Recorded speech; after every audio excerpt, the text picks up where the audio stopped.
It is the middle of the night. Fog is sitting in the low spots.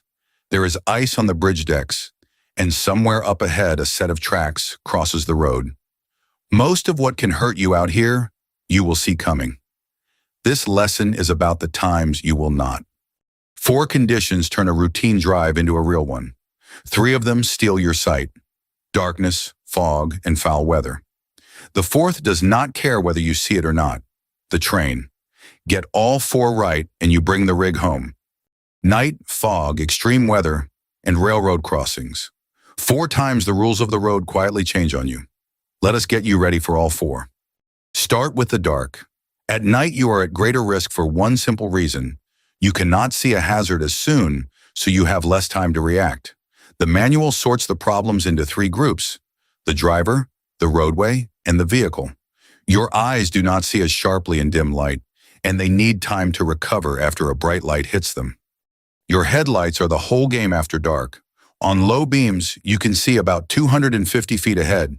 Flip to high beams, and that opens up to roughly 350 to 500 feet. Use your high beams whenever it is safe and legal. That extra distance is reaction time.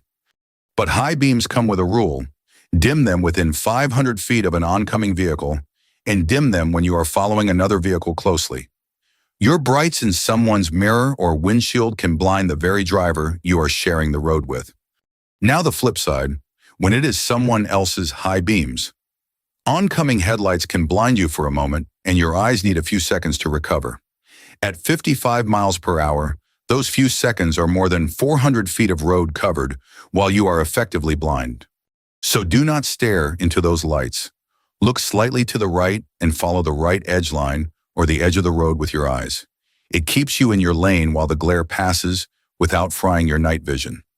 One more on the vehicle. Dirty headlights can throw as little as half the light they should.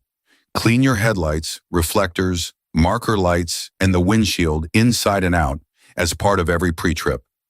Filthy glass quietly cuts your sight in half, and you will not notice until it matters.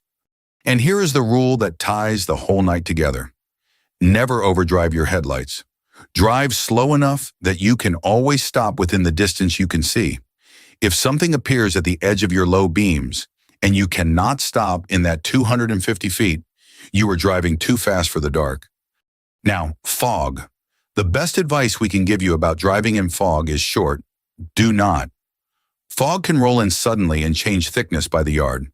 If you can, pull off into a rest area or a truck stop and wait it out. No load is worth guessing at what is 30 feet in front of you.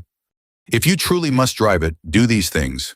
Slow down before you enter the fog patch, not once you are already blind inside it. Use your low beams and fog lights. High beams just reflect off the fog and bounce right back into your eyes. Be ready to stop. Do not pass. And never, ever stop in a traffic lane. A vehicle sitting still in fog is a target waiting to be hit. Foul weather now, and we will start with winter, because winter driving begins long before the snow, in your pre-trip. Check your coolant and antifreeze at the right level and the right strength, and make sure your defrosters, heaters, and window and mirror heaters all work. Then your wipers, blades that press hard enough to actually clear snow, and washer fluid that is full and treated with antifreeze so it does not freeze on the glass. Winter tires and chains. Your tread has to dig in. Drive tires to push you, steering tires to steer you through snow. Carry the right number of chains for your vehicle. Check them for broken hooks and links before you need them, and learn to install them before the storm, not on the shoulder in a whiteout with cold hands. Finish the winter checks with the things that go wrong quietly. Lights and reflectors get coated in road grime fast. Clean them and check them again on the road. Clear all the ice and snow off your windows and mirrors before you start. And make sure your exhaust system is tight, because an exhaust leak with the windows rolled up is not just uncomfortable, it is deadly. Once you are rolling on snow, change how you drive. Cut your speed by half or more on packed snow, and open up your following distance well past what you would leave on dry pavement. And if you have just come through deep water and your brakes are wet, dry them. Light, steady pressure while you drive slowly in low gear. Then test them before you actually need them. Now flip the season. Heat is just as hard on a truck. Your tires take the worst of it, so inspect them every 2 hours or every 100 miles. Heat builds air pressure inside the tire, which means one thing you must never do. Never let air out of a hot tire.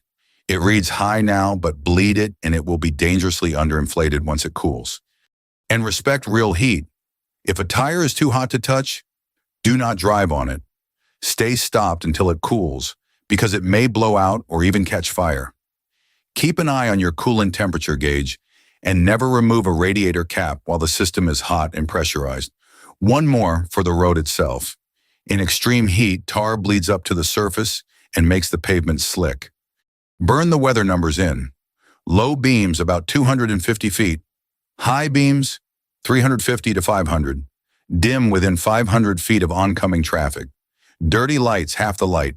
In fog, low beams, and never stop in a lane. In winter, exhaust leaks kill, and you cut speed in half on packed snow.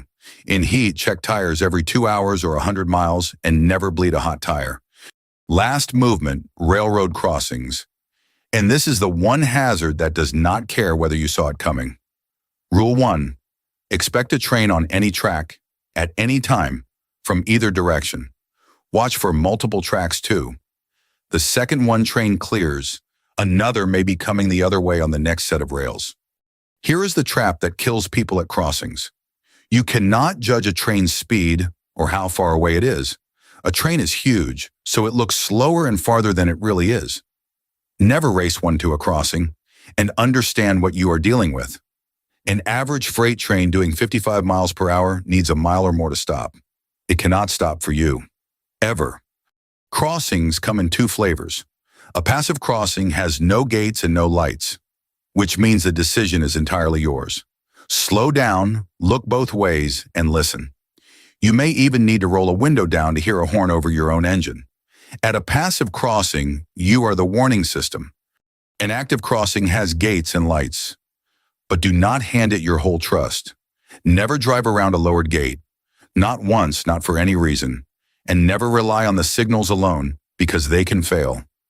So even when the lights are dark and the gates are up, look anyway before you cross. 3 hard rules for the moment you cross. Never shift gears on the tracks. A missed shift can stall you dead on the rails. Never stop on the tracks. And before you ever start a cross, be certain you can completely clear the crossing. Know your length and know there is room on the far side. If you cannot clear it, you do not start. And the one you pray, you never use.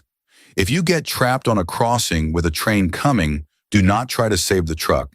Get out and get everyone out. Then move quickly away from the vehicle at an angle toward the oncoming train. That way, when it hits, the debris is thrown away from you instead of at you. The railroad facts to lock down. Expect a train on any track, any time, from either direction. You cannot judge its speed, so never race it. A freight at 55 needs a mile or more to stop. Never shift gears on the tracks. Be sure you can clear the crossing before you start. And if you are ever trapped, get out and move toward the train at an angle. 5 conditions, 1 screen. Night. Your low beams show about 250 feet. High beams up to 500. So never overdrive them. Fog. Do not drive in it and never stop in a lane. Winter. Watch that exhaust and cut your speed in half on snow. Heat. Check your tires and never bleed them hot. And the railroad. You cannot judge a train, so never race it and never get caught on the tracks. That is night, fog, weather, and the railroad crossing. 4 times the road stops playing fair. This course is developed by Georgia firefighters for the ones coming up behind them. If it is helping, like the video and subscribe. The whole course is on the channel in order and free. There is a full practice test linked below when you are ready. Bring the rig home safe.